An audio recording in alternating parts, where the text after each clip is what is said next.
So when you walk back in the Prometric test center, or whatever test center that you're using, you're going to sit down and on your computer is going to open up a tutorial. And it's a 15-minute spiel about nonsense. It's like how to use a computer 101. It's the dumbest waste of time. You don't need to read it. Instead, during that time, what you want to do is focus on this guy. So when you walk back into the test center, they give you this laminated piece of paper and you can write on it. They give you a small marker. It's kind of like a whiteboard. I'm just going to call it a whiteboard for the purpose of this video. And on this piece of whiteboard, you want to write out your biostats equations during the time that the tutorial is running on your computer because it's effectively free time. So this is literally the first thing that you do when you sit down at your cubicle before you open up your first question is you want to write out your equations. So you're going to take your piece of paper and you're going to go to town. So you draw out your 4x4 table. Okay, so you've got the test and reality, right? Positive, positive, negative, negative. Okay, really quickly, just as a quick review, if the test says that you have a disease, but in reality you have the disease, that is a true positive. If a test says that you have a disease and in reality you don't have a disease, right? So test says you have it, but in reality you don't. It's a false positive. If test says that you don't have the disease, but in reality you do, this is everybody's worst fear with a pregnancy test, that's a false negative. And if the test says that you don't have the disease, in reality you don't have the disease, that, my friends, is a true negative. That's a good test. So this is your 4x4 box. Memorize this. TP, FP, FN, TN. TP, FP, FN, TN. Okay? Next thing that you want to do, we have to write out our equations for sensitivity, specificity, positive predictive value, and negative predictive value. Okay? So sensitivity is this down. So TP over TP plus FN. Specificity is this up. So specificity is equal to Tn over Tn plus Fp. Okay. Positive predictive value, negative predictive value, the first thing tells you what's included. So this is going to be all the positives. So positive predictive value is this going to the right. So positive predictive value is equal to TP over TP plus FP. So for positive predictive value, it's all positives. There's not a negative thing in here. Positive predictive value, positive, positive, positive. So positive predictive value is going that way. And negative predictive value is going to be all the negatives. So it's going to be going from true negative that way. So negative predictive value is equal to Tn over Tn plus Fn. Okay, so here's where we are so far. You've got your 4x4 table and you've got your 4 equations for sensitivity, specificity, positive predictive value, and negative predictive value. Now we need to draw out another 4x4 table that's kind of similar but a little bit different. So we come back here and we draw another 4x4 table.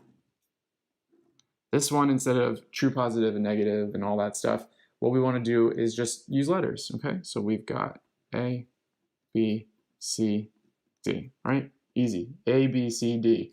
Do. This is the order. 1, 2, 3, 4, A, B, C, D, okay? Now we need to write out formulas. So we've got odds ratio. We've got relative risk. We've got attributable risk, or AR. And then we've got relative risk reduction. And we've got, okay, sorry, positioning the camera here. And then we've got absolute risk reduction, okay? So here's where we are. A, B, C, D, odds ratio, relative risk, attributable risk, relative risk reduction, and absolute risk reduction, okay? So those are our little shorthand way of writing these. So now we're gonna come back up, and using this 4x4 table, we're just gonna write out our equations. So for odds ratio, there's 2 ways that you can write odds ratio. You can write it as a fraction or you can rearrange the fraction. So we'll start with the fraction way of doing this. So looking at the table, odds ratio is A over C divided by B over D. So we can write that out first. So A over C divided by B over D. Okay, now if you took math, you should know how to rearrange this. So you take the denominator and you flip it. So this is actually equal to AD over BC. And that might be a little bit easier on test day if you know it, this way. And that's how I would recommend you know it, but you can start with this and rearrange it. So relative risk is another fraction, but it has addition in it. So it's A over A plus B divided by C over C plus D. Okay, so let's write it out. And again, the more that you write this out, the more you'll create a muscle memory, and you'll be able to memorize it pretty easily. So that's relative risk, right? 1 over 1 plus 2 divided by 3 over 3 plus 4. A over A plus B divided by C over C plus D. That's relative risk. Now we're going to come down to attributable risk, which is really the same thing, except instead of dividing, we subtract. So it's going to be equal to A over A plus B minus C over C plus D. Okay, so look at the difference between relative risk and attributable risk.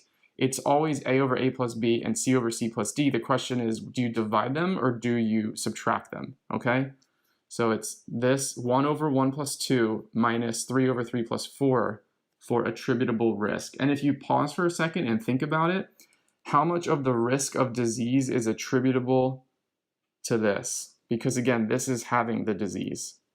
So it's the chance of having the disease up top minus the chance of not having the disease. Okay, so how much can you attribute here? Versus the relative risk, it's relative, so it's a ratio, it's a fraction. Okay, let's come down here. Our triple R, so we've got our relative risk reduction. So once you have the relative risk, which is this equation, relative risk reduction is literally just 1 minus relative risk. Okay, so I could write that whole thing out and do 1 minus all of this nonsense, but let's just keep it simple. And then absolute risk reduction is our last one. So this is where we flip it. So absolute risk reduction is like this, but backwards. So C over C plus D minus A over A plus B. That's it. This is the first thing you should do when you sit down at your desk.